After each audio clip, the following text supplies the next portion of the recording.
na minha tela, né, pessoal? Sim. Maravilha. Então, boa noite para vocês. Se a gente olhar aqui nosso plano de estudo, plano de ensino, previsto para hoje tem a aula sobre histórico da evolução dos computadores, de 1944 a 2019. Na realidade, a gente vai até hoje em dia. Esse assunto, assim, ó, qual que é o meu objetivo com essa aula? É fornecer para vocês uma perspectiva histórica de como o computador evoluiu ao longo do tempo. Vocês sabem pedaços disso, mas eu quero mostrar para vocês um foco no processador, na evolução do processador, e eu quero salientar quais foram os nichos, as oportunidades, as grandes oportunidades para a criação de mercados. Porque o mercado de computação ele é gigantesco. Todo ser humano hoje em dia depende, direta ou indiretamente, de computadores. Façam um exercício mental. Imaginem a vida de vocês se não existissem computadores. Vocês conseguem imaginar? Nem pede, professor. Eu não teria Nem um quero. emprego, né, professor? Você não teria nem emprego, né? Por aí. Só não seria com computação, cara. Não, mas para e pensa. Como seria a vida de vocês? Primeiro, vocês não teriam celular. E a vida de vocês é extremamente dependente dos celulares, não é? Sim, eu uso o celular bastante para falar com minha mãe. Telecomunicações seriam completamente diferentes do como são hoje. Por quê? Porque elas são todas gerenciadas por computador. A maior parte dos equipamentos que vocês usam o tempo inteiro e nem sabem que vocês estão usando um computador não existiria. Smart TV? Pode esquecer. Cara, às vezes até tua cafeteira. Tudo tem um processador hoje em dia. Porque ele simplifica drasticamente a eletrônica das coisas. Na realidade, você usa o processador para fazer o controle do dispositivo. E esse controle, antigamente, ele tinha que ser todo projetado, um circuito para fazer ele. Hoje em dia, não. Você cria um processador, coloca um firmware junto com ele, pega um processador, coloca um firmware junto com ele, com um programa que vai controlar, gerar os sinais que tu precisa. Então, a verdade é que o mundo depende da gente. É por isso que vocês nunca ficam sem emprego. A questão é se vocês vão ter um bom emprego ou um mau emprego. E para responder essa pergunta, a gente tem que responder primeiro se vocês vão ser bons profissionais de computação ou profissionais regulares. Olha um outro dado interessante para vocês, antes da gente começar a ver o histórico. Quando você se forma, você pega o seu diploma, certo? Você precisa desse diploma para trabalhar? Não. Não necessariamente. Não precisa do diploma para trabalhar. Não, você Mas não. ele ajuda para, sei lá, numa triagem de currículos, para você ser pelo menos cotado numa empresa muito grande. Geralmente eles usam se a pessoa é graduada, pelo menos. Usam mesmo? Eu não sei, professor. Não usa não, cara. O professor quer mais para fora do Brasil. Mais fora do Brasil eles têm. Nada. Me conta um negócio. Você, quando terminar a sua graduação, você vai produzir, você vai se cadastrar no órgão da computação e vocês vão ter que ter tipo um CRM, um registro. Não é regulamentado, né, professor? Por que diabos a profissão de vocês não é regulamentada? Porque ela não é séria, ela não é importante? Eu acho que já teve até algumas discussões disso na Associação Brasileira de Computação, Sociedade Brasileira de Computação, só que tem as duas vertentes, né? Tem o pessoal que imagina que seria uma coisa boa regulamentar, mas tem também, eu acho que a maioria acha que não é necessário regulamentar a profissão. Não é uma questão de ser necessário ou não, cara. É uma questão de o mundo parar ou não. De fato. Se eles Porque se for cobrar diploma de todo mundo que trabalha com computação, acabou, né? Existe uma escassez mundial de profissionais de computação. Vocês sabem disso, né? É por isso que as empresas ficam loucas e pegam vocês já no terceiro período para trabalhar. Porque não tem gente para trabalhar com computação. Agora imagina que no mundo a gente regulamentasse a profissão de computação. Você só pode assinar um software se você for formado em algum curso de computação. Você só pode trabalhar no desenvolvimento de software se você for formado em algum curso de computação. O mundo para. Tudo depende de computação hoje em dia. A gente já tem escassez de gente para trabalhar com TI do jeito que está. Se a gente restringir a se trabalhar com computação só quem se formou em computação, o mundo para. A profissão não é regulamentada no mundo.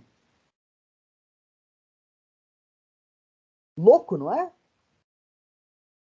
E você acha que é fácil de se formar em computação?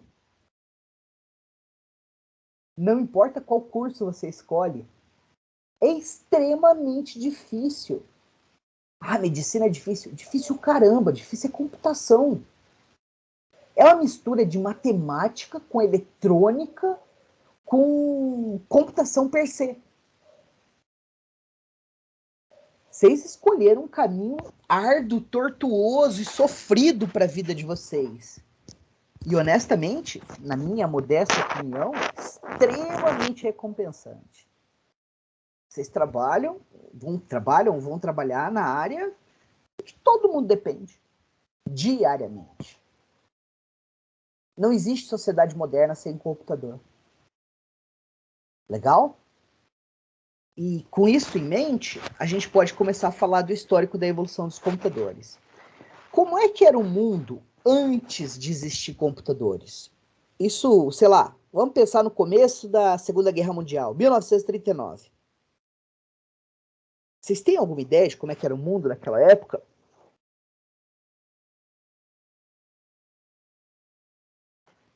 Existia telégrafo.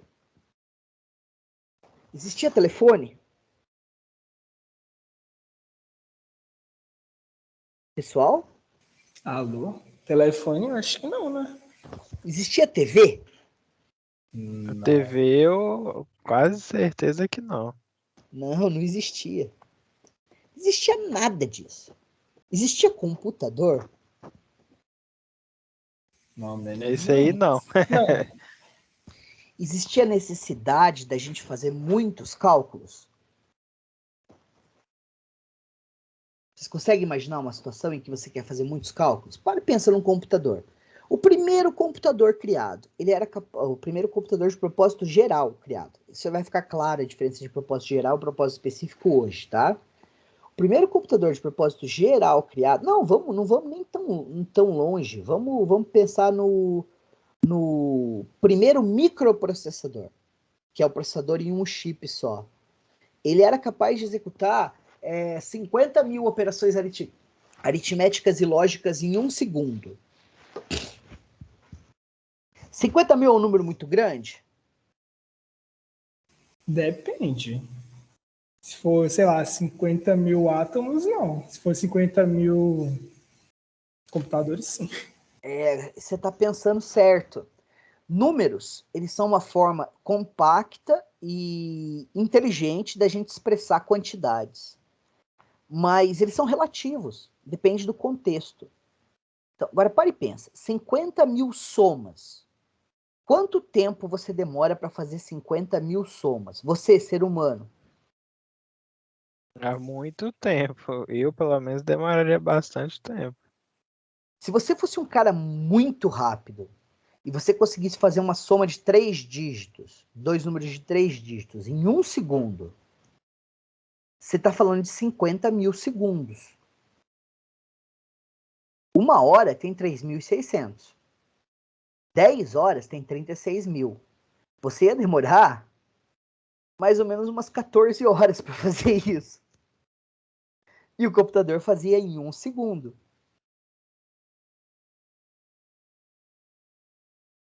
O ganho prático, ele parece incomensurável, concordam? Sim, Trabalho de sim. 14 horas em um segundo parece interessante, né? Existe uma segunda grande vantagem de você automatizar o processo de aritmética, que é a seguinte: você, depois de fazer 2 horas de soma, você vai começar a errar, cara. O computador não erra. Legal? Naquela época, pré-guerra, pré-segunda guerra, existia a necessidade, a sociedade precisava que vários cálculos fossem feitos? Vocês conseguem imaginar uma situação em que isso é necessário? Talvez algum pesquisador que deseja provar alguma teoria matemática tem que fazer diversos cálculos de teste. Sim. Talvez na construção Mas- de edifícios, por exemplo. Sim, vocês estão certinhos. Uso militar. O uso militar, beleza. Por exemplo, tabela de tiro para morteiro ou para canhão. Quando você atira uma bala, ela não vai reta. Ela vai fazer uma curva, Tem certo? que fazer toda a trajetória. Sabe como é que se calcula isso? É uma equação diferencial, cara. De um lado é uma derivada e do outro lado é uma equação de primeiro grau. Então, você tinha necessidade. Para e pensa no banco. No banco, você tem o seu depósito, sua conta e você tem a sua poupança. Por que você coloca dinheiro na poupança e não deixa na conta corrente? Porque mensalmente você recebe uns juros em cima do dinheiro que você deixa parado, não é? Não, professor, mas poupança não dá mais, não. Não, eu sei que não dá, mas Tô essa que é a ideia. brincando, mas essa é a ideia. Esse cálculo tem que ser feito. E percebe que é um cálculo diferente para cada conta? O cara que, numa empresa, você tem que fazer a folha de pagamento da pessoa. Então, você lá recebe 3 pau, só que você fez horas extra. Isso tem que ser calculado, não tem? Para ver exatamente quanto que você vai receber. Você percebe que tem aritmética para ser feita? Que o mundo precisa desses cálculos? E tudo isso era feito à mão, cara. Vocês acreditam nisso? Tinham firmas que calculavam coisas para pessoas. Esses empregos acabaram. Sabe como é que era o nome do profissional que trabalhava fazendo cálculos para empresas? Seu microfone tá chiando um pouco. Oh, desculpa, foi para baixo da mesa. Melhorou? Melhorou, melhorou. Você sabe como é que era o nome do profissional que fazia cálculo para empresa? Não. Não. Computador. Mentira. Juro por Mentira. Deus. Ele Não existe. computava. Essa aí eu não calculava. sabia não, professor. Ó, vou contar outro negócio legal para vocês. Cadê as meninas aí? Que elas vão se sentir todas agora. O trabalho de computador era um dos poucos trabalhos que procuravam primariamente mulheres para trabalhar, para ocupar as vagas. Sabe por quê? Porque vários estudos da época mostravam que as mulheres eram menos propensas a cometer erros do que os homens. Elas tinham um maior grau de atenção.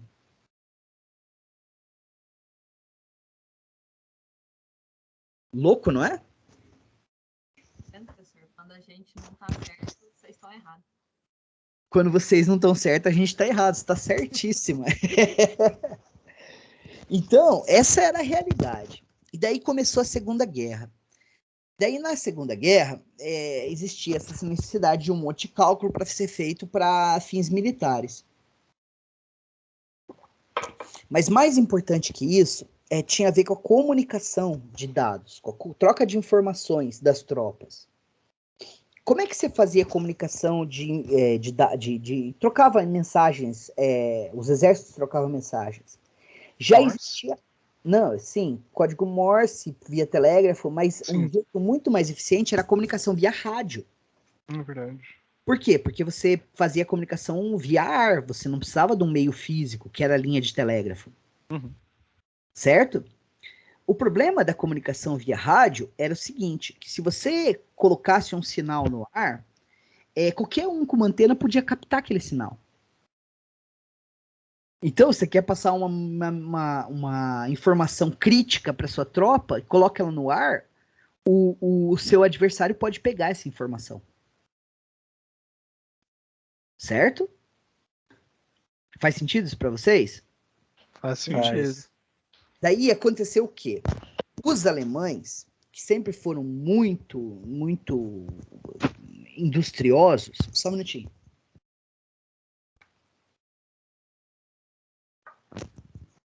eles criaram uma máquina de criptografia chamada Enigma.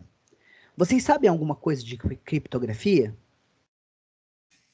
Só o básico, que isso consistia em embaralhar as informações para que elas não possam ser interpretadas por pessoas que não têm a chave de descriptografar. Isso, é isso mesmo. A área de criptografia, ela existe há muito tempo. Para vocês terem uma ideia, Júlio César, aquele general romano que virou imperador, depois foi promulgado a Deus. Então, ele usava um código, ele criou um código criptográfico. E existem vários jeitos de você criptografar uma mensagem. A ideia é mudar ela, de modo que, se ela for interceptada, ela não possa ser lida. Então, um jeito é você usar uma chave. Essa chave normalmente é uma palavra, um número.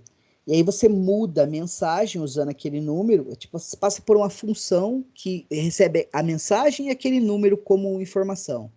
E ela muda a mensagem, ela se torna ilegível. Só se você conhecer a chave é que você vai conseguir fazer o processo inverso e transformar aquele código ilegível na mensagem de novo. O que os alemães fizeram foi criar uma máquina dessas que mudava a chave o tempo inteiro. Porque percebe qual é o grande problema de você usar uma chave?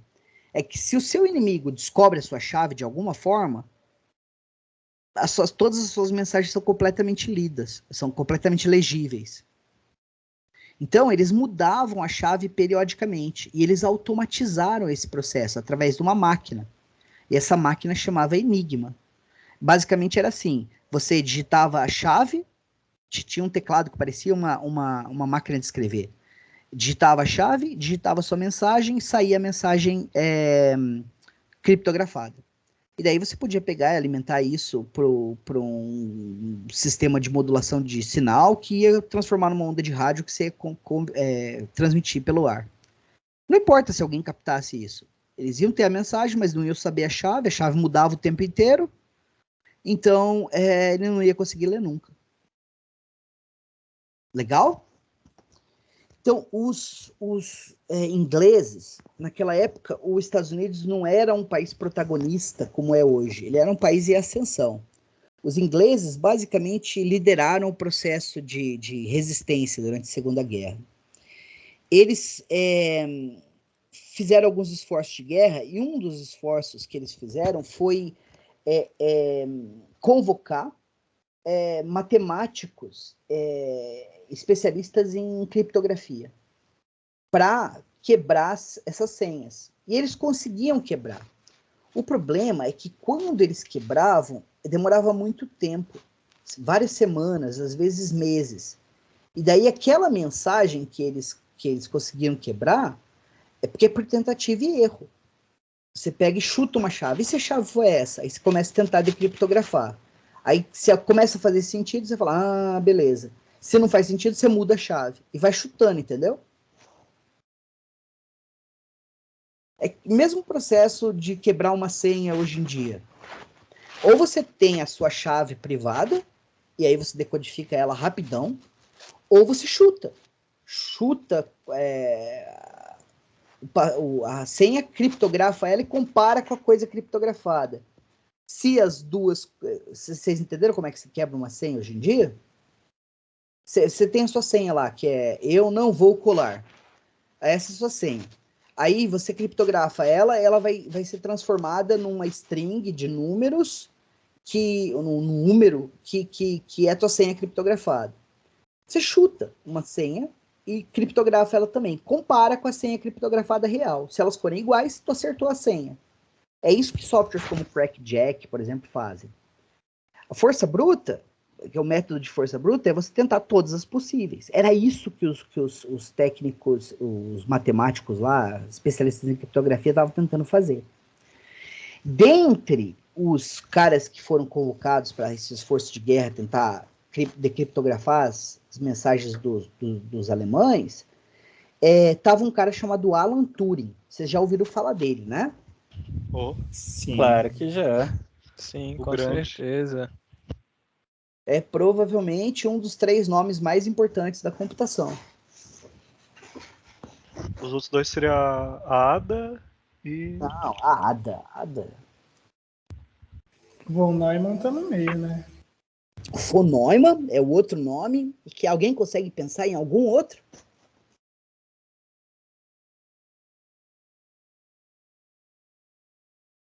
O único que eu conseguiria pensar seria a Lovelace mesmo.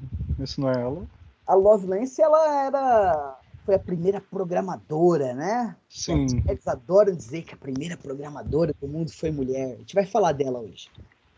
Então, a Ada, ela não é tão importante pra gente assim, não. Embora tenha uma linguagem de programação que foi batizada em homenagem a ela não é tão importante, não.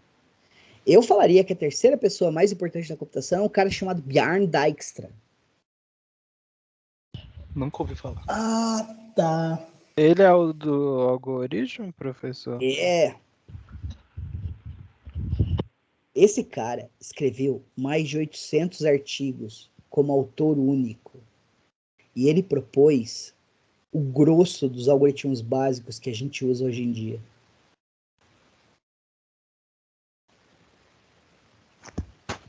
Mas pode falar que o Church também é importante. Da tese do Turing do Church, eles que fundamentaram a teoria da computação. Bom, não importa. Vou continuar nessa história aqui. O Turing foi convocado para trabalhar nisso. E ele estava fazendo o trabalho lá dele, tentativa e erro. E aí ele veio com uma ideia muito louca de construir uma máquina para automatizar esse processo. E aí os caras que gerenciavam a coisa falaram assim, não, isso aí vai demorar muito tempo, é incerto, é muito caro, a gente não tem recurso para isso. Vamos continuar fazendo o nosso trabalho, uma hora a gente vai dar sorte. Só que, dentre os caras que foram convocados, tinha um cara chamado T. Flowers, e ele era engenheiro elétrico. O Turing tinha idealizado a máquina. E a máquina que o Turing idealizou, ela simplesmente automatizava o processo de tentativa e erro para a decodificação da mensagem. Ela não podia ser programada, ela só fazia um programa. Por isso que a gente chamava isso de computador de propósito específico. Ele resolvia um e apenas um problema. Imagina vocês construírem todo um sistema computacional que resolve um problema apenas. Mas, gente, não existia a ideia de computador naquela época. Beleza? E aí o T. Flowers comprou a ideia. E eles fizeram um primeiro protótipo. E o negócio funcionou. Porque o Turing, ele idealizou a coisa, mas ele não tinha a menor ideia de como construir. O T. Flowers tinha. Ele era especialista em telefonia, em telégrafo, ele entendia de eletrônica. Eles construíram o primeiro protótipo, e esse primeiro protótipo foi bem sucedido. Mas claro que ele não resolvia o problema todo ainda. Ele só provava que as principais partes da ideia do Turing funcionavam. Daí eles ganharam suporte. Foi nesse momento que o von Neumann começou a ajudar também. Que o von Neumann também trabalhou nisso. E daí eles construíram o Colossus. Só que, embora ele conseguisse executar muitos testes de força bruta em um segundo, o número de combinações necessárias para serem testadas era astronômico. Então, mesmo assim, o computador não teve muita sorte. Mas daí um técnico que segue desnomeado, eu não lembro o nome do cara, ele percebeu que toda mensagem começava mais ou menos igual. E aí, eles tinham bastante conhecimento de como é que o alemão pensava ou funcionava, né? E eles perceberam que o alemão é muito sistemático. Toda transmissão que os alemães faziam começava com um boletim meteorológico. E daí, eles usando isso como uma chave básica, eles conseguiram diminuir muito o número de tentativas que eles precisavam fazer. Então, eles conseguiam decriptar uma mensagem usando o Colossus, né, esse computador que o T. Flowers construiu, baseado na ideia do Turing. Eles conseguiram decodificar uma mensagem em horas. E horas é legal para o esforço de guerra. É bem diferente de meses, concordam? E isso foi em 1944 que essa máquina se tornou operacional. E muita gente acredita vencer a guerra por causa desse computador. Os aliados terem vencido a guerra por causa desse computador. porque eles conseguiram interceptar mensagens-chave do esforço de guerra alemão, do eixo, né? Legal? Só que, quando isso aconteceu, em 45 acabou a guerra, os alemães decidiram soltar as bombas lá nos japoneses, e aí acabou a guerra, e todo o projeto do Bletchley Park virou segredo de Estado. E aí toda a informação associada foi classificada como ultra secreta, e os caras que trabalharam nele ficaram proibidos, sob pena de traição, de revelar qualquer coisa a respeito daquele negócio, do que eles tinham feito lá, todo o trabalho que tinha sido feito em Bletchley Park. Daí aconteceu o quê, pessoal? Esse povo que tinha sido convocado para trabalhar no esforço de guerra, eles voltaram para as universidades que eles estavam. E daí, meus amigos, começou a pipocar computador de propósito específico em tudo quanto é lugar. O primeiro, assim, tudo quanto é lugar, eu tô falando de dezenas, né? O primeiro bem sucedido foi o ENIAC, que a gente acreditava que tinha sido o primeiro computador real que tinha sido criado. E aqui eu posso mostrar as transparências para vocês. Tá, até 2016 tinha 73 anos. Então, antes de eu falar do ENIAC e continuar, vamos falar disso aqui, ó. Normalmente a gente divide a história da evolução dos computadores em 4 gerações. E essas gerações, elas são definidas pela tecnologia construtiva, ou seja, qual era a tecnologia principal que habilitava a construção desses aparatos para cálculos de aritméticos. E a primeira geração, ela usava válvulas. Esse foi o caso do Colossus, foi o caso do ENIAC, foi o caso do EDIVAC, de muitos outros. Daí, lá por 63, eles inventaram o transistor. Vocês já ouviram falar do transistor, certo? Vocês fizeram sistemas digitais. Sim. O transistor, ele funciona que nem uma válvula. Só que ele tem várias vantagens físicas em relação à válvula. Vocês já viram uma válvula? Eu acho que eu tenho uma aqui. Isso aqui é uma válvula. O que isso aqui parece para vocês? Uma lâmpada zona gigante. Exato. E você sabe que o mais louco é que a válvula acende, que nem uma lâmpada? Sim, Ela aí era pra queimava servir demais, né, na época. Tinha que ficar termo- trocando os montes. O termo bug de computador vem dessa época, da época do ENIAC. Porque o que acontecia? O ENIAC usava dezenas de milhares de válvulas. Se eu não me engano, eram 26 mil válvulas. E luz atrai inseto, não atrai? Sim. Daí os insetos pousavam nas válvulas e as válvulas queimavam. Daí, quando o computador parava de funcionar, os técnicos tinham que procurar qual válvula tinha queimado e trocar. E aí eles falaram que era um bug de computador. Bug é inseto em inglês, não é? É por causa disso, pessoal, que a gente fala bug de computador. Essa aí é outra que eu também não sabia, professor. Então, a válvula, ela é um componente muito massa, a gente usa até hoje. Ele é o melhor amplificador de sinal que usa. Vocês sabem qual é o equipamento que usa válvula prioritariamente? Não. Qual que usa? Amplificador de som. Um bom amplificador de guitarra vai ser valvulado. Ele não vai usar transistores. Sim, eles são muito caros, por sinal. São caros para burro. Por quê? Porque a gente Muito produz caros. válvula hoje em dia. Mas são muito melhores. Muito melhor. Se você gosta de música, você compara um amplificador de primeira linha valvulado usando transistores. Então, a válvula, ela era basicamente um amplificador de sinal. O que é um amplificador de sinal? Entra uma corrente, sai uma corrente maior. Essa que é a ideia. Simplificando bastante. Só que ele também funciona como uma chave elétrica, que pode permitir ou não o fluxo da corrente elétrica. E quando a gente usava a válvula para construir computadores, a gente estava interessado nesse aspecto da válvula, ela funcionar como uma chave elétrica. Porque usando chaves elétricas, a gente consegue construir portas lógicas. E construindo portas lógicas, a gente consegue fazer circuitos aritméticos e lógicos. Consegue efetivamente construir os computadores. Então, a válvula, ela funciona muito bem como um amplificador, mas ela não foi projetada para ficar ligando e desligando. Ela basicamente é uma lâmpada, não é? O que acontece se você ficar acendendo e apagando a lâmpada rapidão? O fio Ela de queima. tungstênio arrebenta e ela não funciona mais. Exato. Então, embora ele fizesse o que a gente queria, ele não era ideal. Ele tinha esse problema, queimava se você ficava chaveando ela. E o transistor não tinha esse problema, ele funcionava exatamente como uma válvula. Ele podia amplificar sinal e ele podia funcionar como uma chave elétrica. Só que ele não queimava se você chaveasse, ele chaveava muito mais rápido. Uma outra grande vantagem dos transistores era o tamanho deles. O transistor ele era consideravelmente menor que uma válvula. Mesmo a sua primeira versão, que era macroscópica ainda. Legal?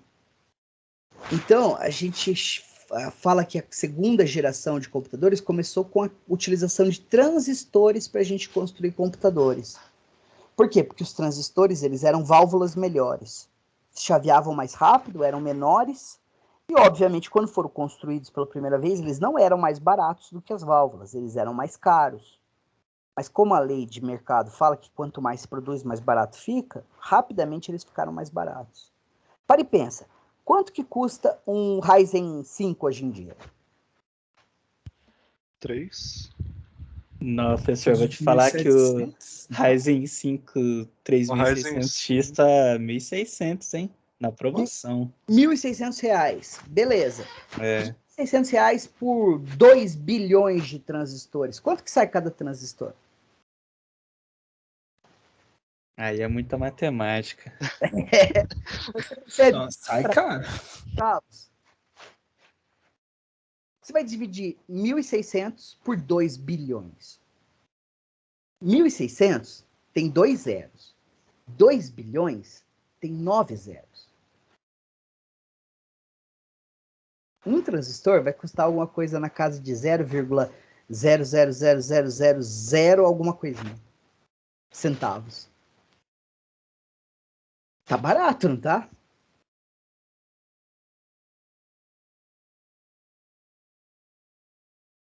Perceberam a minha matemática? Mas naquela época não era assim. E também a gente não tinha a capacidade de integração que a gente tem hoje. Então, e isso aqui mudou muito como que os computadores eram construídos, mudou muito o desempenho desses computadores, melhorou muito, e abriu um novo nicho de possíveis computadores a serem construídos. A terceira geração, ela começou quando a gente começou a construir circuitos integrados. Qual é a diferença de você ter um transistor e ter um circuito integrado? O transistor, ele é um componente, deixa eu mostrar para vocês. Eu vou voltar nessas transparências, porque eu não gosto de transparência, né? Isso é um transistor, ó. Aqui eu tenho 2 exemplos de transistor. Esse cara aqui que tem a sua chapinha ele te usa nesse modelo mais para amplificação de sinal. Então ele tem essa chapinha que é para dissipação de calor. Você parafusa um dissipador de calor nele. Esse cara aqui, ele serve mais para chaveamento. Mas percebe que ele é macroscópico? Vocês estão vendo o papel quadriculado ali atrás? Cada quadradinho. Sim, dá para perceber um pouco. Cada quadradinho daquele tem mais ou menos meio centímetro quadrado. Meio centímetro por meio centímetro. Isso aqui é uma foto de um transistor impresso em silício. Beleza? Então, quando ele era desse tamanho, ele era macroscópico, tá vendo?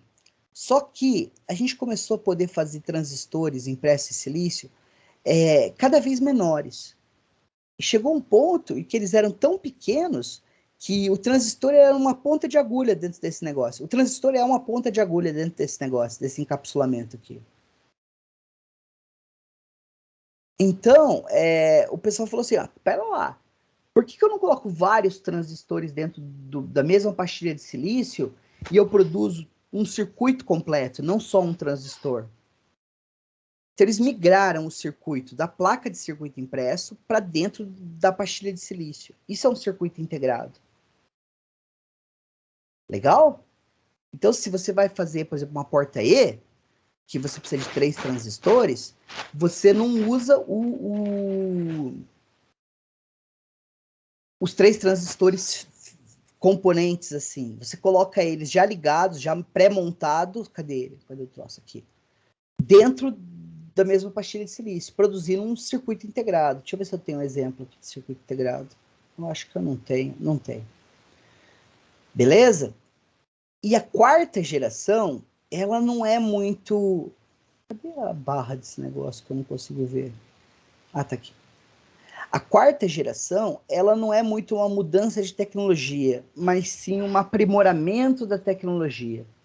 A verdade é que a cada geração a gente foi construindo, cada ano que passava, a gente foi desenvolvendo a capacidade de construir transistores menores e menores e menores. Chegou uma hora que a gente conseguia colocar milhões de transistores em 1 centímetro quadrado. Hoje em dia a gente coloca bilhões. Percebe que de milhão para bilhão são 3 ordens de grandeza? E quando a gente chegou nessa escala de milhões, a gente falou que eram circuitos integrados VLSI. VLSI significa Very Large System Integration. É integração muito grande de circuitos dentro de uma pastilha de silício. A gente não criou ainda um novo componente. Percebe que da válvula para o transistor, a gente teve fundamentalmente uma mudança de tecnologia? Do transistor para o circuito integrado, a gente não mudou a tecnologia. A gente diminuiu ela e construiu peças de Lego para a gente construir sistemas. E de circuitos integrados para VLSI, o que a gente fez? A gente pegou e levou essa diminuição e integração ao extremo. Qual é a tendência hoje? A tendência hoje é o que a gente chama de SOC. Vocês já ouviram falar disso? SOC não. SOC é uma abreviação. System on Chip, eu acho. Exato. A ideia é que pensa no celular. O celular ele é um computador, não é? É um sistema computacional. Então ele tem memória, ele tem unidade central de processamento e ele tem controle de entrada e saída de dados. Se você for construir um circuito que tem tudo isso, numa placa de circuito impresso, uma placa-mãe, você percebe que você vai precisar de vários componentes? O que os caras fizeram foi pegar a ideia de circuito integrado e levar ao limite. Eles colocam tudo dentro da mesma pastilha de silício.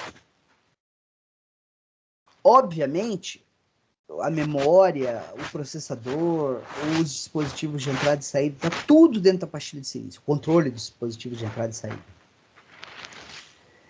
Obviamente, projetar isso é muito caro. Então, só vale a pena quando você vai produzir muitas unidades daquele negócio. Então, por exemplo, quando a Samsung lança um celular novo, ela tem um investimento considerável no desenvolvimento do SOC que vai operar aquele celular. Um investimento intelectual, de produção, depois você precisa de uma fábrica para produzir esse SOC. O investimento é sério. A gente está falando em centenas de milhões, se não bilhões de dólares.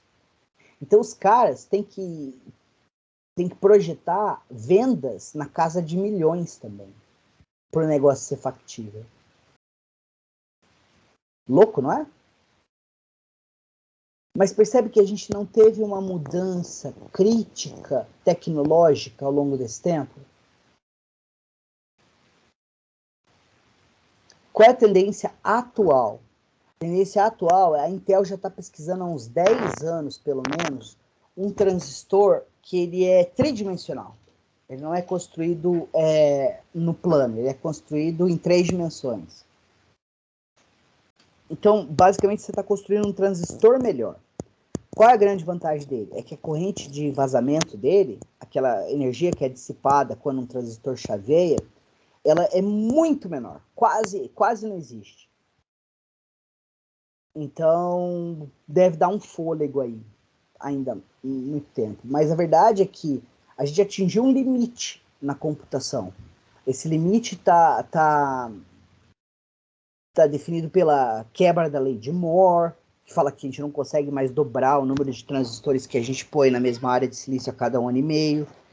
tá pelo limite do... Pô, como é que a gente... Depois que quebrou... Você já tinha ouvido falar da lei de Moore ou não? Já. Então, o Já, pessoa. Gordon Moore é um dos fundadores da Intel. Ele fez uma observação numa conferência, falando que o que ele estava observando na Intel é que a capacidade de integração deles, de diminuição do tamanho do transistor, estava dobrando a cada 1 ano e meio, mais ou menos. Ou seja, se hoje eles conseguiram colocar 1.000 transistores em 1 centímetro quadrado, daqui a 1 ano e meio eles colocavam 2.000. Passou mais 1 ano e meio, 4.000. Passou mais 1 ano e meio, 8.000, e assim por diante. Percebe que é uma progressão geométrica? Então o negócio cresce exponencialmente, certo? Obviamente, existe um limite físico. O tamanho dos transistores hoje é de 2 nanômetros. A gente já construiu transistores de 2 nanômetros, mas o comercial a gente está trabalhando entre 9 e 5 nanômetros. Então, isso não era suficiente para aumentar a velocidade dos computadores. O que a gente fez? A gente passou a não usar um computador Tá só. achando. Professor, Caiu para baixo de novo o microfone, desculpa. só uma pergunta rapidinho. 1 nanômetro é o tamanho de um átomo, certo? Não. Não?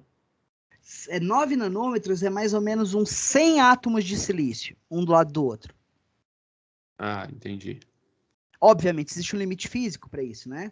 Se fosse possível criar um transistor que ocupasse um átomo, esse seria o limite, mas é impossível. Beleza?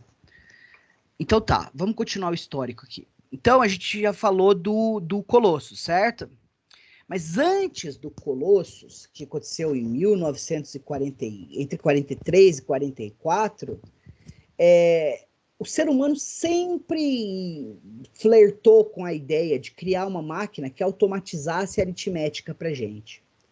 Um dos primeiros caras a criar um computador mecânico, que não era elétrico, ele era só mecânico, foi o Pascal. Vocês já ouviram falar do Blaise Pascal?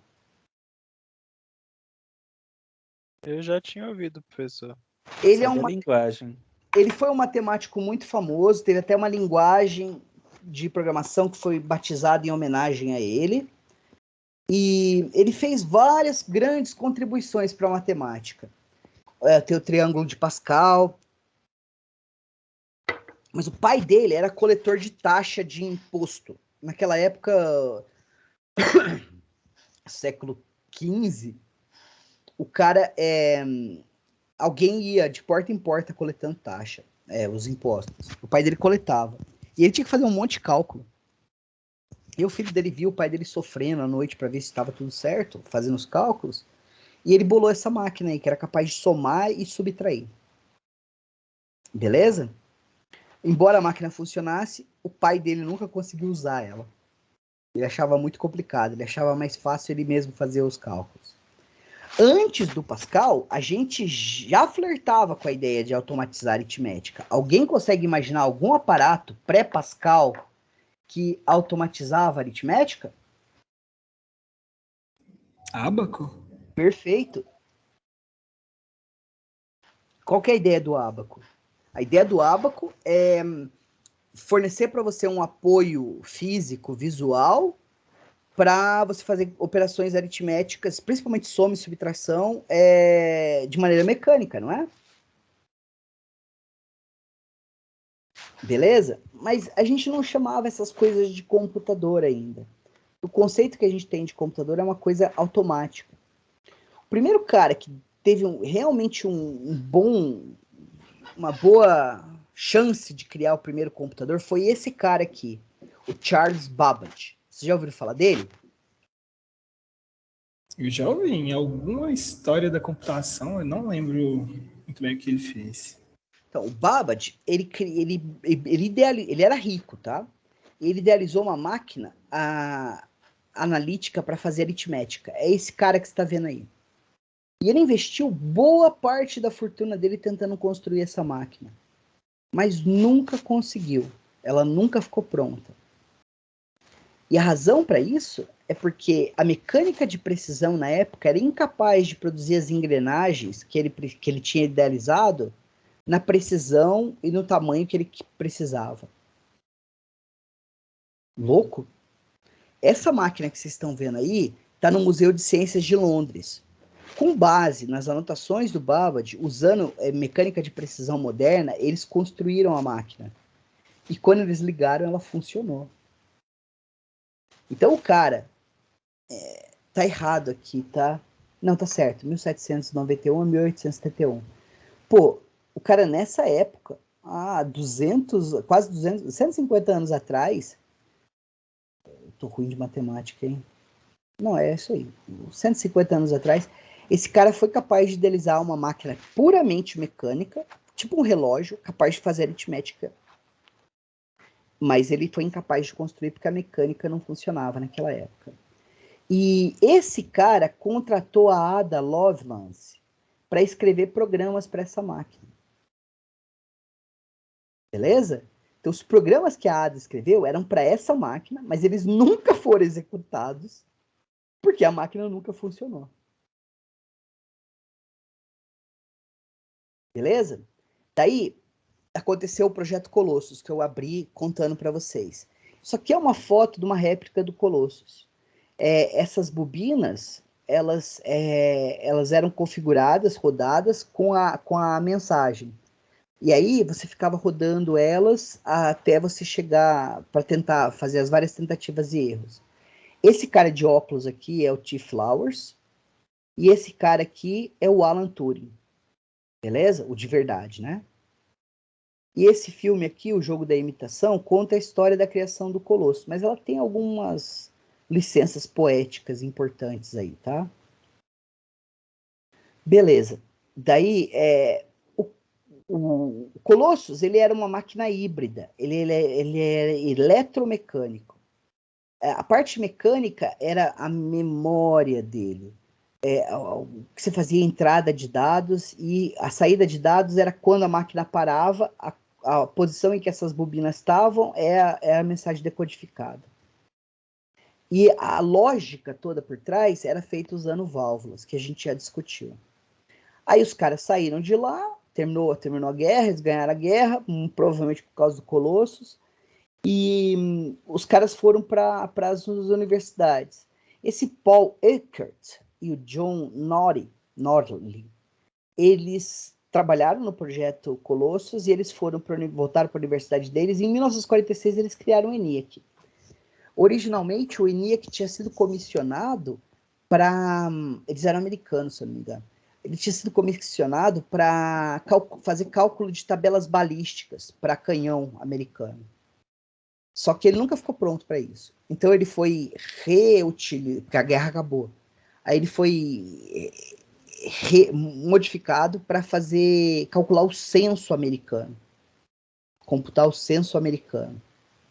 E esse foi a grande primeira aplicação, sempre foi o cartão de visita da ideia de computadores eletromecânicos, que com sucesso eles processaram o censo americano. Nessa época existia uma empresa chamada IBM. E a IBM, um dos fundadores dela era um cara chamado Olerite. Eu não lembro o primeiro nome dele, o sobrenome era Olerite. E a IBM, ela fazia cartas de baralho, e cartões perfurados, que era um jeito de você guardar a informação. Beleza? E tanto que vocês já ouviram falar que contra-cheque a gente chama de Olerite, não é? Sim, então é por esse cara aí, né? Exato, é por causa desse cara, porque durante muito tempo o contra-cheque ele vinha impresso em cartão perfurado, usando as máquinas do Olerite da IBM. É daí que vem o nome. Beleza? Igual o projeto ENIAC, vários outros projetos começaram a surgir. Só que em 46 também, vocês percebem que está tudo acontecendo aqui logo depois da Segunda Guerra. Um ano depois, ó.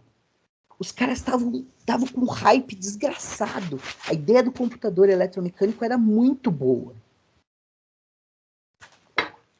O problema é que esses computadores, como o ENIAC, o Colossus e vários outros que começaram a ser feitos em outras universidades, eu não vou cobrir todos eles porque é uma curiosidade, mas o importante é a ideia. Esses computadores eram o que a gente chamava de computador de propósito específico. Era uma máquina capaz de calcular alguma coisa, mas calculava uma e apenas uma coisa. Beleza? A máquina inteira era construída para resolver um problema e ela não podia ser facilmente reconfigurada. Daí o von Neumann que tinha trabalhado lá no Colossus, ele pegou e escreveu um relatório para a criação do EDVAC. Eu acho que tem eu falei dele ontem para você, na segunda-feira para vocês, não falei? Tem a impressão de que você mencionou ele, sim, professor. Esse aqui é o Von, tá? Ele veio numa família de matemáticos. Na família dele, todo mundo era matemático. Mas esse cara, ele era um bom matemático, mas ele curtia a gerência. E ele não sabia onde colocar as moedas dele. É extremamente prolífero. Bom, daí, esse cara escreveu esse relatório. Isso aqui é uma cópia de um desenho à mão que ele fez num trem que está no relatório original. Isso aqui é a sugestão de como criar um sistema computacional reconfigurável.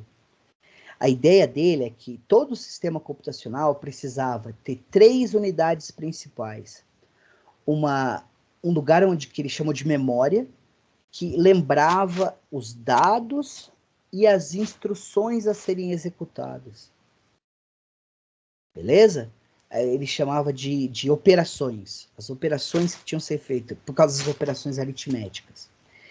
Esse cara, ele também falava que nessa proposta dele, ele falava que esse sistema computacional ele tinha que ter uma unidade central de processamento, que tinha que ser capaz de fazer 2 coisas: buscar as instruções da memória e decodificá-las, traduzi-las para informar, reconfigurar o resto do computador para executar a operação aritmética especificada.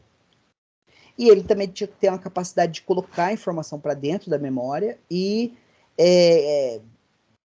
colocar para fora os resultados dos cálculos executados. Beleza? Então é memória, unidade de processamento e entrada e saída. E esse é o desenho que propõe isso. Quando o von Neumann propôs isso, tudo mudou. Por que tudo mudou? Porque as máquinas antes elas resolviam um e apenas um problema. Agora ele tinha proposto você criar uma máquina genérica em que você podia, junto com os dados, fornecer as instruções das operações que deveriam ser executadas para resolver o problema. Então, para a sua máquina poder resolver um problema diferente, tudo que tinha que fazer era mudar as instruções, que é o que a gente entende por computador hoje em dia, não é? Os termos programa de computador, instruções, isso vieram depois, beleza? Mas a ideia, a sementinha dela está aqui. E o von Neumann, embora ele tenha proposto a arquitetura von Neumann, ele construiu ela baseado num negócio chamado máquina de Turing. Vocês já ouviram falar da máquina de Turing? Já ouvi falar. A máquina de Turing é um formalismo matemático que o Turing criou para tentar provar que nem todo problema era resolvível, era computável, podia ser calculado. Beleza? O von Neumann, sempre muito de antena ligada, ficou sabendo dessa máquina von Neumann, leu os papers e bolou uma versão funcional dela, que é isso aí. O engraçado é que o Turing, ele pensava ele também saiu do Bletchley Park, saiu hypado também, né? Vou construir um computador. Só que o jeito que ele pensava no computador era muito diferente. Ele imaginava que o computador tinha que funcionar que nem o cérebro humano, que ele tinha que ser massivamente paralelo, que não tinha que ter uma unidade central que processasse tudo. O cálculo, o processamento em si, ele ia acontecer que nem numa rede neural. Beleza? Só que a proposta do Turing, ele chegou a começar a formular ela, mas ele morreu nesse meio tempo. Turing morreu muito cedo, né? É uma história bem triste, aliás, mas isso aí fica por outro dia.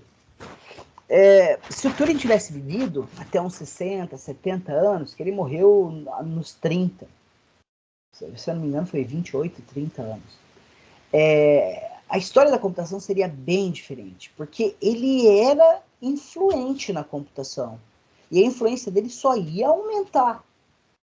Para e pensa, um dos pais da computação, você acha que a voz do cara não ia ter peso?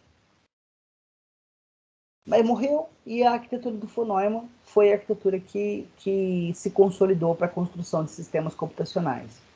E a primeira vez que eles construíram essa arquitetura, realizaram ela em hardware de verdade, foi no EDVAC. Foi um computador da universidade construído na universidade que o von Neumann estava lutado. Beleza? E aí isso marca um shift na história dos computadores, porque os computadores eles não eram mais construídos para resolver um problema específico. Eles passaram a ser construídos para resolver qualquer problema, desde que você fosse capaz de falar quais eram as instruções, quais eram as operações necessárias para executar aquele problema, resolver aquele problema. Beleza? Daí, gente, mais e mais e mais computadores começaram a ser construídos. Esse aqui foi o EDVAC, foi o primeiro, daí construíram o UNIVAC 1, o UNIVAC 2, tá vendo? Eles chamavam de universal. Universal era por causa que ele resolvia vários problemas, ele não era específico. Na verdade, o ENIAC falhou miseravelmente em resolver o problema do censo, e daí o UNIVAC resolveu o problema do censo eficientemente, o UNIVAC 1. E daí, cara, várias universidades construíram computadores, mas eles eram um objeto curioso, um objeto de interesse acadêmico. Não tinha espaço ainda no mercado para o computador. Beleza? Não existia ainda e financiamento para ele continuou sendo fornecido pelo seguinte: depois de 45, eles estouraram as bombas em Hiroshima e Nagasaki, e as bombas assustaram bastante gente. Assustou o mundo inteiro, certo? E passasse alguns anos, primeiro eles resolveram lá o tribunal de guerra, eu não lembro onde foi Haia, se eu não me engano, para julgar os nazistas, e depois eles continuaram desenvolvendo a bomba atômica, os russos conseguiram finalmente desenvolver a bomba deles, e fizeram um monte de teste, até que testaram aquela bomba que usaram, né, foi a primeira bomba de nêutrons, né, bomba de hidrogênio. Daí eles fizeram um teste de armas nucleares. Você sabe disso, né? Que não pode mais testar arma nuclear hoje em dia. Ah, mas a Coreia do Norte testa. É porque a Coreia do Norte não é signatária desse teste. E mesmo assim ela sofre sanções comerciais de todos os países signatários do tratado da não teste de arma nuclear. Só que eles nunca pararam de desenvolver arma nuclear. Eles continuaram testando. Continuaram construindo, só que não testavam as armas. Se você não pode testar, explodir uma para ver qual é o efeito dela, o que tu faz? Qual que é a melhor segunda opção? Tu simula a explosão, o efeito. Então, esse problema foi um dos grandes razões por que universidades continuaram a receber financiamentos massivos para desenvolvimento de computadores. Simular uma explosão nuclear exige muitos cálculos, que eram completamente fora do escopo de batalhões de computadores humanos calculando. Eles precisavam de computadores. Isso foi uma das grandes razões porque os computadores continuaram sendo financiados. Só que em 53, a IBM do Olerite, ela percebeu o primeiro grande nicho de mercado para os computadores. Eles falaram assim, beleza, computadores de propósito geral estão sendo desenvolvidos nas universidades para simulação de fenômenos físicos. Mas grandes empresas como bancos, grandes empresas como, por exemplo, a General Motors, empresa de seguro, sabe? Precisa fazer um monte de cálculo. Será que esses caras não estariam dispostos a comprar um computador, mesmo se ele fosse muito caro, para automatizar esse processo? E eles estavam. E a IBM entrou de cabeça nisso, na ideia de computadores para empresas, para resolver problemas empresariais. Mas a gente ainda pensava em cálculos. E ela construiu uma série de computadores. A IBM dominou o mercado de computadores por mais de 30 anos. Assim, dominou absoluta. Não tinha concorrente. E ela foi criando vários computadores. O primeiro computador dela valvulado, já baseado na arquitetura von Neumann. Depois, os transistores foram criados nos laboratórios Bell. Eles pegaram os transistores e levaram para os computadores, o que não barateou os computadores, mas melhorou o desempenho deles, melhorou a manutenibilidade do computador. Os primeiros computadores da IBM, eles não eram vendidos, eles eram licenciados.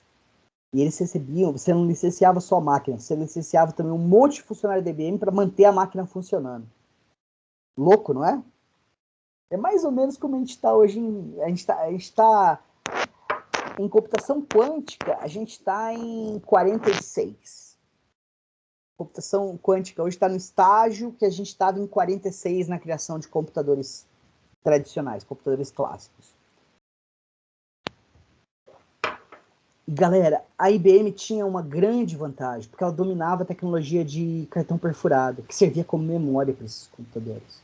E aí ela foi criando um monte de computadores. Eles criaram a ideia de... As primeiras linguagens de programação foram criadas para a IBM PC, embora o Fortran tenha sido a primeira linguagem, ela era puramente acadêmica. A primeira grande linguagem comercial foi o COBOL. Vocês já ouviram falar dessas linguagens que eu estou citando? Já. Já, professor. COBOL, sim. Tem uso até hoje, né, COBOL? Cara, quer ganhar dinheiro com computação? Vai trabalhar com sistemas legados, programar em COBOL para computador que ainda roda programa em COBOL. Você ganha muito. Porque ou seja, saber COBOL já tem 20 empresas querendo ir atrás de você. Tem muito banco que ainda usa COBOL. A galera não quer atualizar e Não caça. vale a pena atualizar. Não vale a pena, é muito trampo. É engraçado. O bug do milênio aconteceu por causa disso, né? Porque a gente achava que os programas iam ser todos substituídos, eles não foram. A gente tem um professor na computação que é especialista em sistemas legados, que é o Rivalino. Bom, daí, uma curiosidade. Sabe por que quando você cria um for, você usa a variável i? Esse eu não sei não, professor. Não faço É uma ideia. convenção que eu só sigo. Eu só sei que é assim. Lá em Introdução à Programação, IPC, vocês aprenderam, né? Que i é a variável que você usa para iterar sobre um laço, não é? É, o primeiro Sim. laço é I e o segundo é J, geralmente. Bom, tem dois motivos. O primeiro motivo é o seguinte. A álgebra da computação é a álgebra linear. É a matemática da computação. Beleza? E quando você indexa um vetor em álgebra linear, você usa as variáveis I e J. Essa foi a convenção que eles adotaram na matemática. Mas, quando a gente começou a escrever programas de computador, a linguagem que a gente tinha era o COBOL, a primeira linguagem de alto nível, né? Porque antes a gente escrevia em assembly, antes em código de máquina. Esses computadores da IBM que vocês estão vendo nas fotos aí, elas são tudo escrito em código de máquina, cara. Não existia nem assembly. Mas o Fortran foi criado e o Fortran, ele permitia você declarar variáveis, só que as variáveis tinham que ter, no máximo, tinham que ter exatamente um caractere. Então, os primeiros programadores davam nomes de variáveis que tinham um caractere, era uma letra. O que limitava o número de variáveis que você podia ter no programa, certo? Mas os programas que você escrevia naquela época eram inacreditavelmente minúsculos. E o professor do seu professor aprendeu Fortran. Esse Fortran aí. Que ensinou para o professor do seu professor.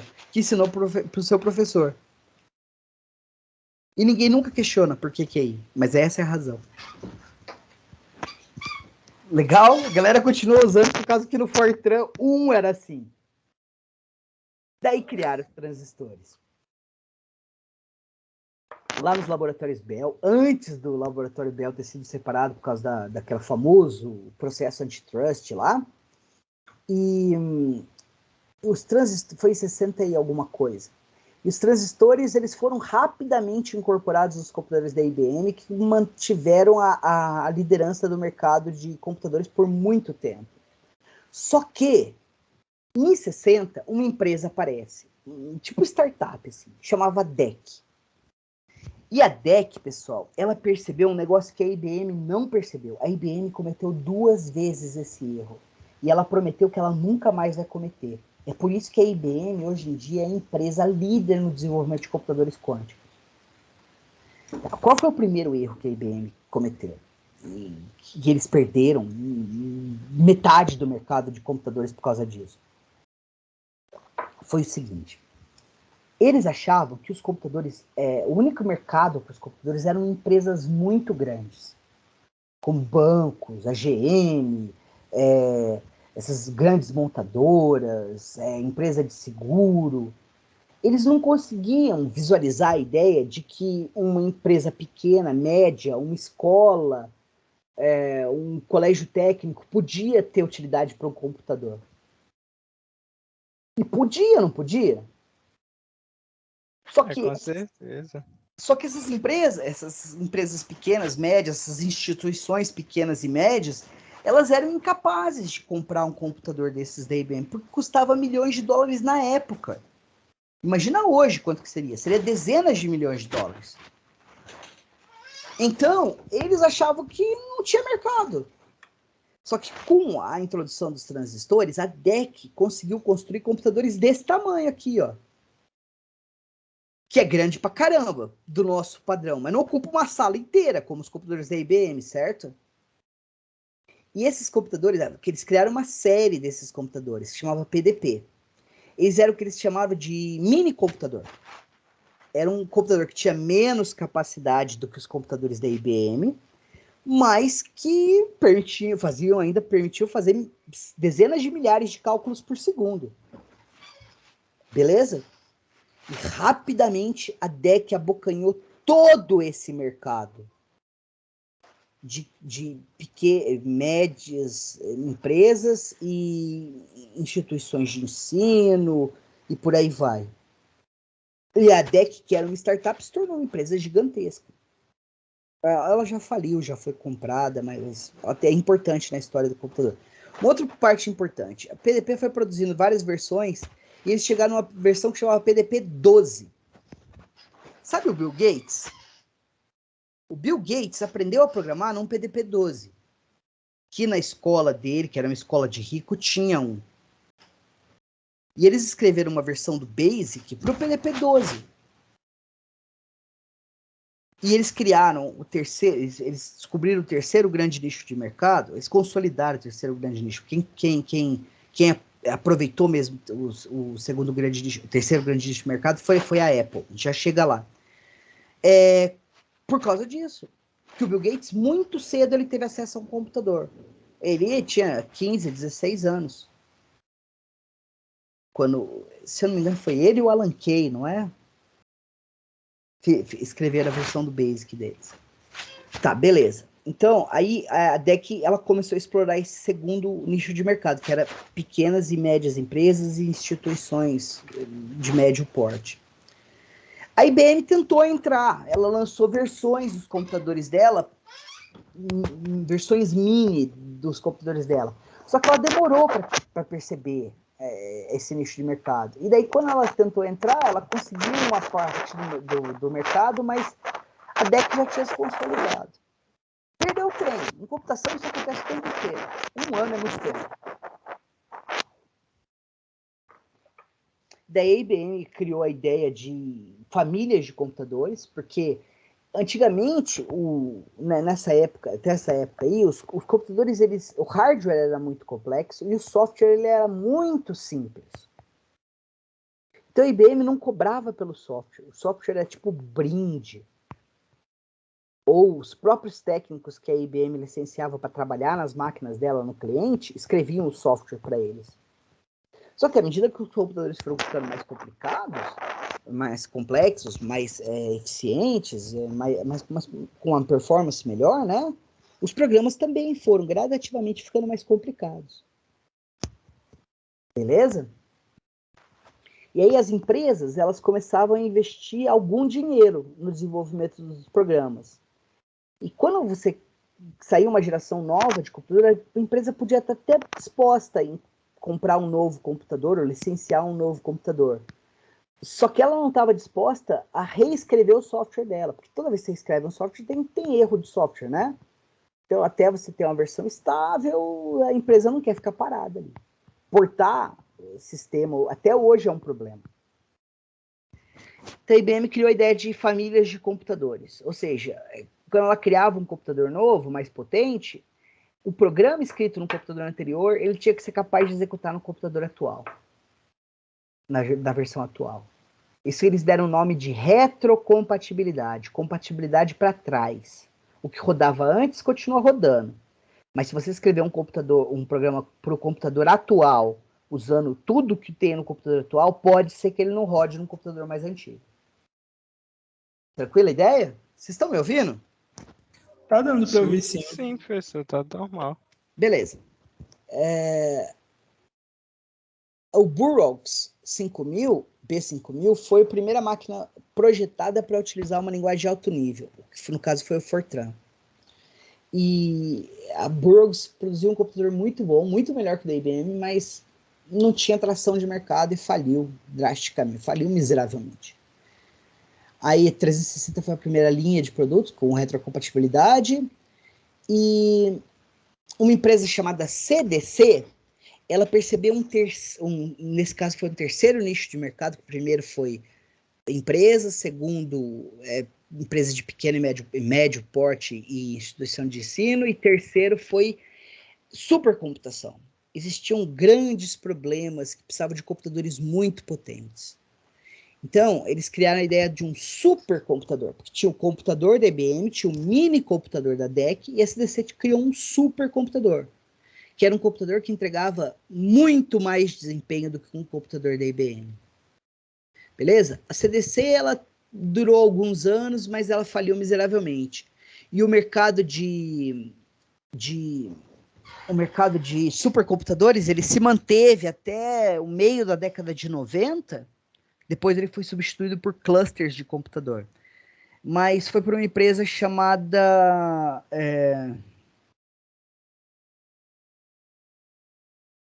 Cray Computers. E depois a gente vai falar do Cray bastante, porque as ideias que ele criou no contexto de supercomputação é o que a gente usa hoje em computadores modernos. Então, o PDP-8, ele era desse tamanhinho, ó, cabia em cima de uma mesa. Daí que vem o termo computador de mesa. E mais de 50 mil foram vendidos. Parece um número ridículo hoje, não é? Na época isso era obsceno. Pensa, é um mundo que o computador estava começando a ser introduzido. Esse número de vendas do PDP-8 deixou a IBM em cabelo em pé. Eles fizeram campanha contra a DEC. Basicamente, a DEC foi para o espaço por causa que a IBM sabotou ela. Daí, nessa transição aqui, ó, do PDP-8, começou a terceira geração de computadores. O que era a terceira geração de computadores? Foram os computadores que usavam circuitos integrados, certo? O PDP-8 pôde ficar tão pequeno por causa dos circuitos integrados. Só que a principal fabricante de circuitos integrados na época era a Texas Instruments. Vocês já ouviram falar dessa empresa? Não. Professor, uma dúvida rapidinho aí sobre esses computadores nesse estilo do PDP-8, parece? Como que era a saída de dados dele? Tipo, quem estava manipulando tinha um monitor específico? A entrada de dados era esses fios, esses botão aqui, e a saída de dados era esses LED aqui. Caraca, mano, nossa. Louco. Ainda bem que hoje em dia tem um monitor, né? O monitor é uma... Pior que a nossa aula tá acabando, eu ainda tenho muita coisa para falar para vocês. Bom, vamos lá. Daí, esses circuitos integrados que eles eram produzidos pela Texas Instruments. E a Texas Instruments ela não tinha nenhuma obrigação de vender só para a DEC ou só para a IBM. Então, eles começaram a vender os componentes por si só. E aqueles clubes de eletrônica começaram a comprar esses componentes e construir os próprios computadores. E começaram a popar vários computadores aí no mundo. O Altair 8800 foi o primeiro dele, que usava o processador 8080 da Intel. O primeiro microprocessador foi o 4004. A Intel, ela gostava de dar nome de processador como número, até que ela descobriu que ela não podia patentear número. Foi por isso que a gente não teve um 686, a gente teve o Pentium. Então, daí o que acontece é o seguinte, a Intel ela foi comissionada para produzir um processador para uma calculadora que uma empresa japonesa queria, um calculador de bolso que uma empresa japonesa queria construir. Era a ideia de um circuito integrado que fazia tudo que uma calculadora precisava. Colocasse um mini computadorzinho numa calculadora. Obviamente, ele tinha um clock obscenamente lento, era de 4 bits, ou seja, usava BCD 8421. Vocês lembram que vocês aprenderam esse código? Aquele 4 bits para representar o número decimal? E você só usa do 0000 até o 1001. Se você quer escrever 10, você escreve 0010-0000. Então, eles criaram esse processador em uma pastilha de silício só para essa empresa japonesa. E venderam $20 mil o projeto. Passou um tempo, cara, a empresa japonesa começou a vender a calculadora dela que nem água. E eles não davam conta de produzir os CIs, os processadores. E daí, naquela época, você não precisava de uma fábrica tão obscenamente cara e sala limpa para produzir, porque os transistores eles eram consideravelmente grandes ainda.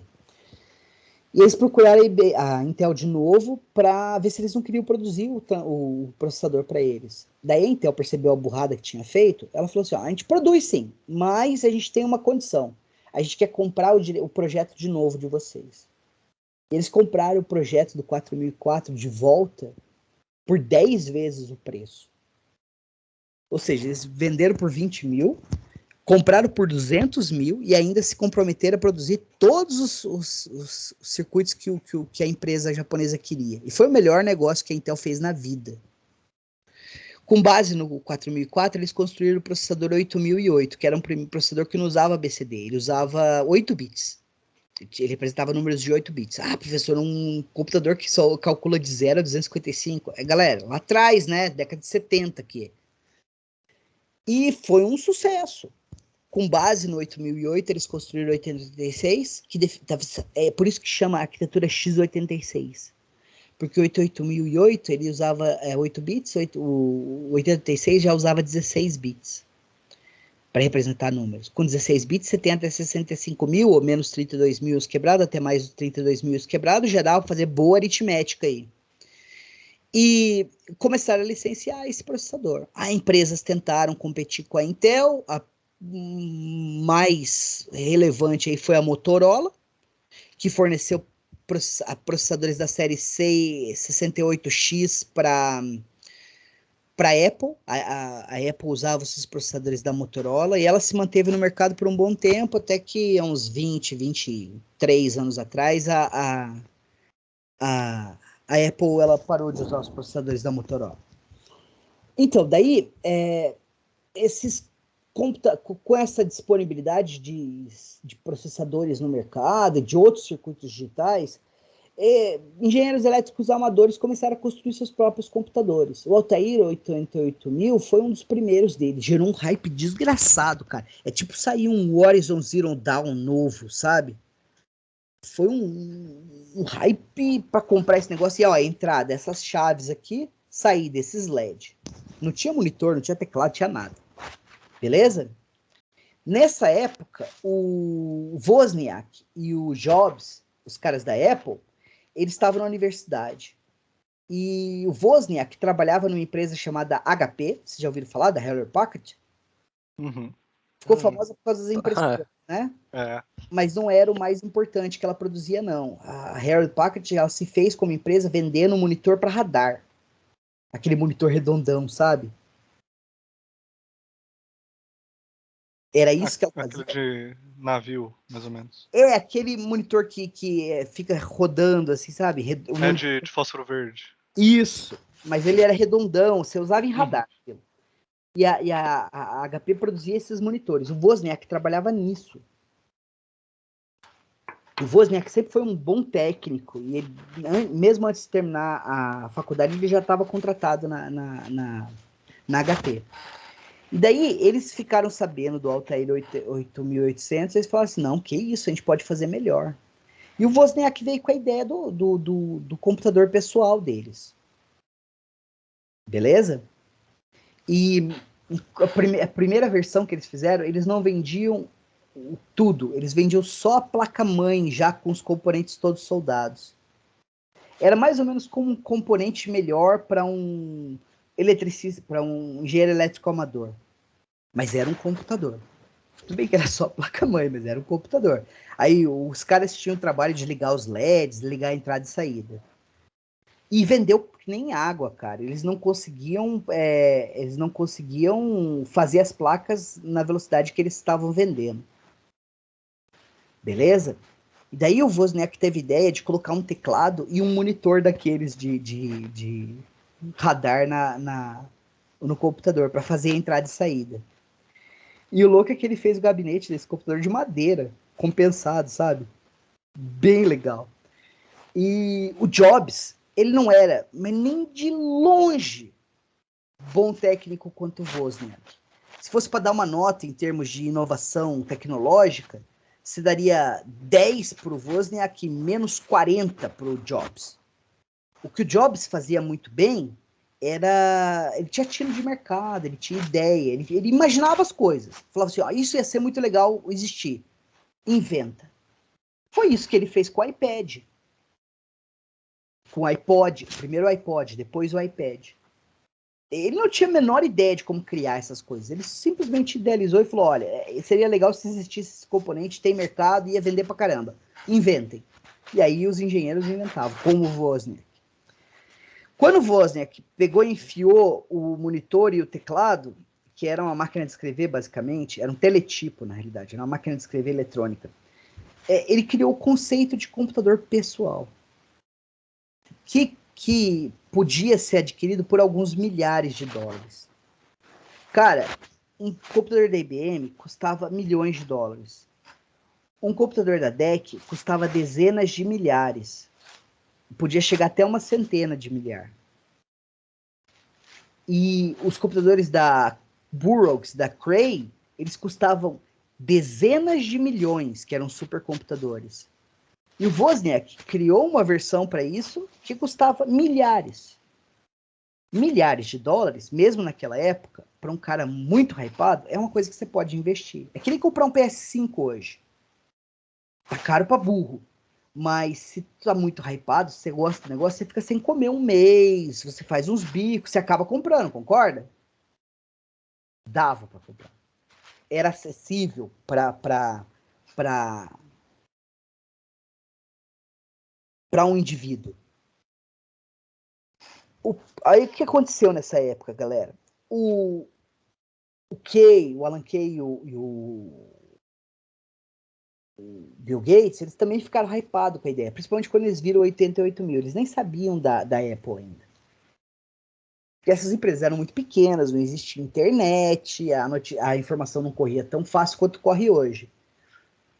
E eles procuraram o cara do Altair e falaram assim, olha, seguinte, que tal você vender o seu computador com a nossa versão do Basic? E a gente ganha uma porcentagem aí do seu negócio. E o cara do Altair, ele meio que falou, se vai ajudar a vender, tudo bem. E ajudou pra caramba. Foi assim que a Microsoft começou. Daí a Microsoft, foi assim que a Microsoft foi fundada, vendendo Basic pro Altair 88 mil. Daí eles ficaram sabendo dessa empresa chamada Apple. E eles viram o projeto do primeiro computador pessoal deles. Tá, galera, não vai dar para continuar, porque a gente tem pouco tempo. Então eu vou falar só mais um pouco disso para vocês, depois a gente continua a história, tá? Daí quando o Bill Gates ficou sabendo da Apple, ele falou assim, nós não precisamos falar com os caras.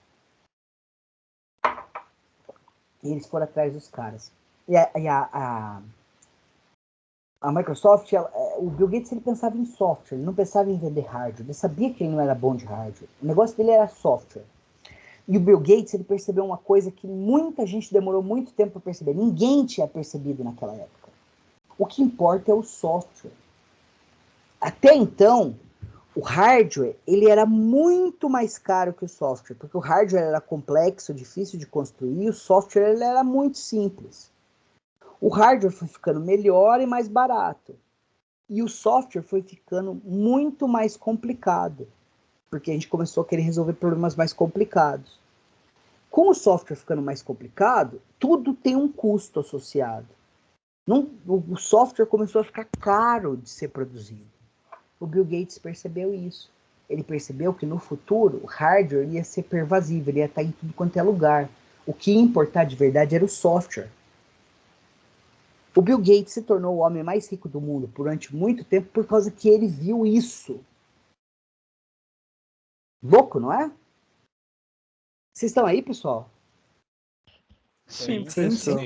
Prestando atenção. Não, eu só dei uma checada para ver se eu não estava falando sozinho por 20 minutos, né? Já aconteceu. Daí, o que aconteceu? O Bill Gates procurou o Steve Jobs. Falou assim, olha, você tem um computador maravilhoso, mas você não tem software para ele. A gente tem o Basic. E eu posso fazer uma planilha de cálculo para você. E o Bill Gates, ele era um vendedor nato. Ele conseguia vender areia para surfista. Ele conseguia vender parafina para surfista. Ele conseguia vender o que você quisesse. E ele convenceu o Steve Jobs a licenciar os softwares da Microsoft para a Apple. E durante muito tempo eles foram parceiros. E o Bill Gates produzindo boa parte da plataforma de software da Apple. Claro que os sistemas operacionais que começaram a se tornar importantes aí eram produzidos pela própria Apple. Mas software era a Microsoft que estava fornecendo. E aí o Bill Gates ele percebeu que o mercado de software era muito importante, mas ele queria mais. Ele percebeu que quem dominasse o sistema operacional dominava o mundo dos softwares. Então eles começaram a querer escrever um sistema operacional. Mas por enquanto era só uma ideia, eles não tinham mão de obra. Imagina como era difícil encontrar um programador naquela época. Boa parte da programação era feita em assembly, galera. A C estava começando a ser criado numa universidade para escrever o Unix. Não foi nem numa universidade, foi no Bell Lab. E aí aí entra a IBM de novo na nossa história. O que aconteceu? A IBM já tinha tomado 2 lambadas, vocês concordam? Ela tinha perdido o timing para entrar no mercado de mini computadores. Ela tinha perdido o timing para entrar no mercado de computadores, supercomputadores. E eles perceberam agora que existia esse mercado para computação pessoal. Depois que a IBM... Mas eles entraram meio atrasado. A razão deles entrarem meio atrasados é porque a Apple ela foi tão pervasiva nos Estados Unidos durante muito tempo. Hoje em dia não é mais, né? Por isso que eles diversificaram o mercado deles. Mas antigamente, para cada PC que existia nos Estados Unidos, existia pelo menos dois Macintoshes. Então, o que aconteceu? A IBM percebeu isso, um pouco atrasada, mas percebeu, e falou assim, nós vamos construir um computador igual, um concorrente.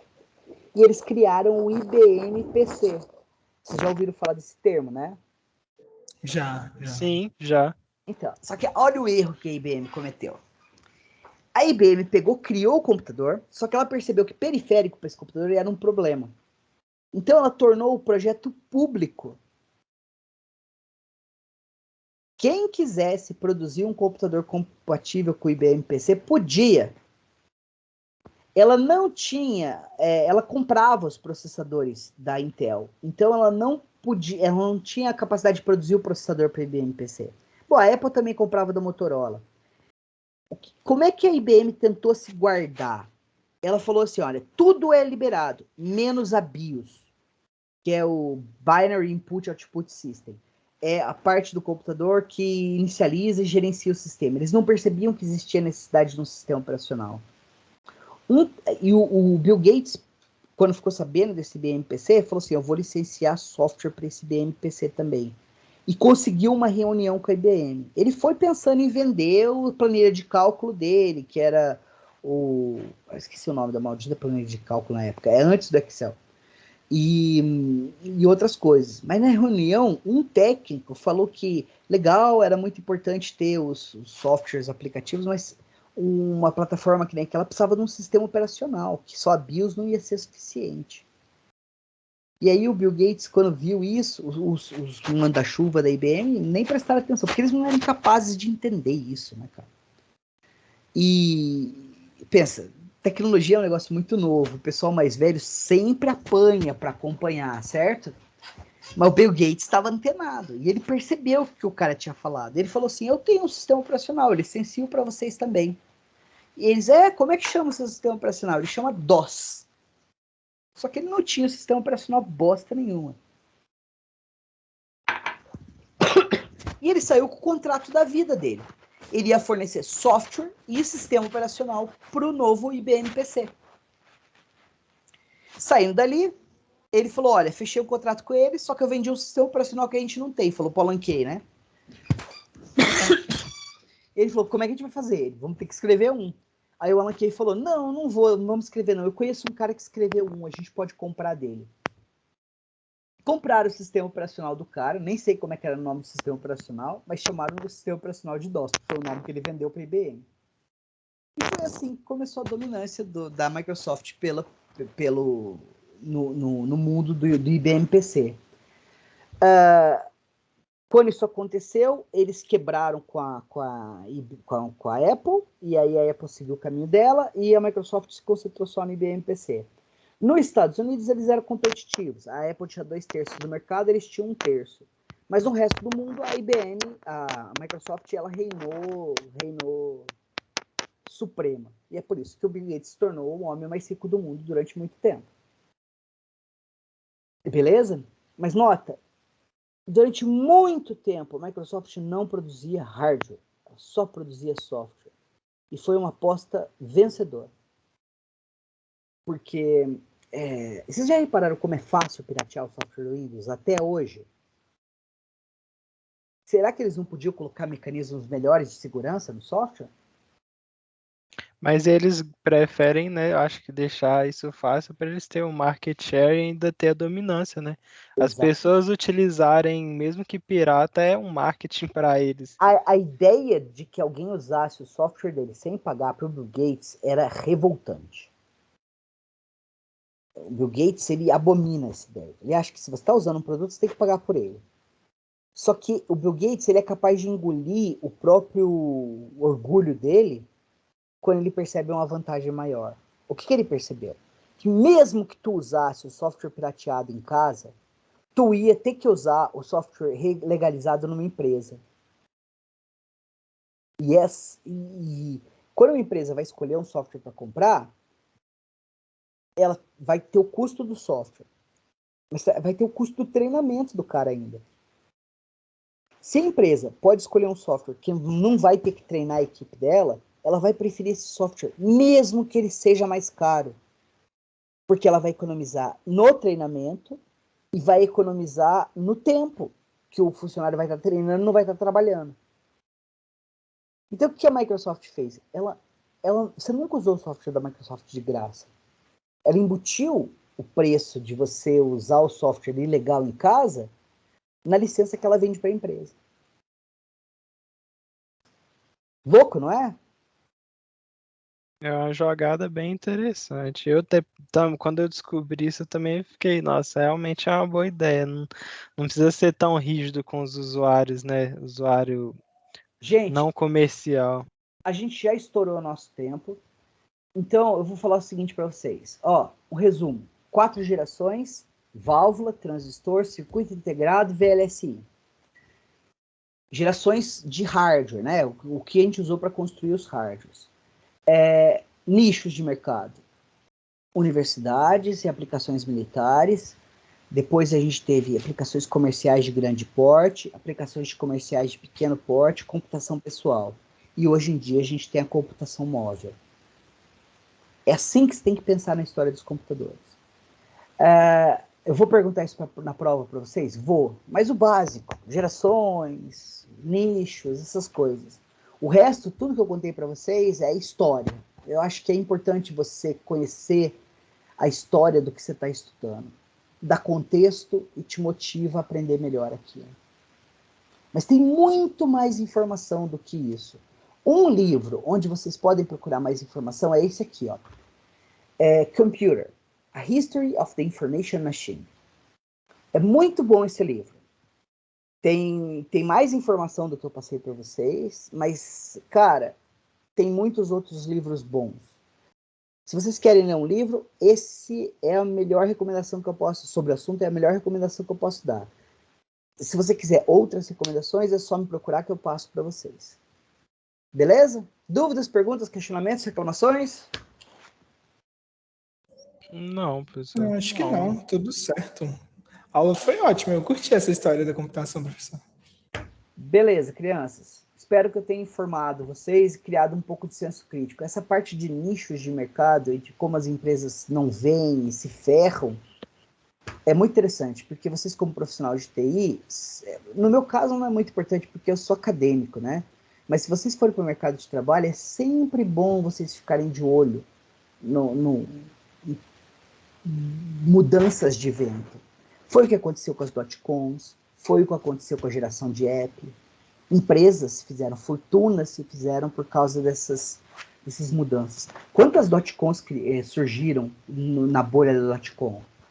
Google surgiu ali, a Facebook surgiu aí. A gente está falando de algumas das maiores empresas do mundo. E das empresas durante a mudança de ventos para os aplicativos móveis? A gente está falando do Uber, a gente está falando do iFood e tantas outras. Beleza, meninos. Foi bom estar com vocês, foi bom brincar com vocês. A gente se vê na segunda que vem. Até mais, professor. Boa noite. Professor. Bom final de semana. Até mais. Bom final de semana para vocês. Tchau, tchau. Tchau, tchau.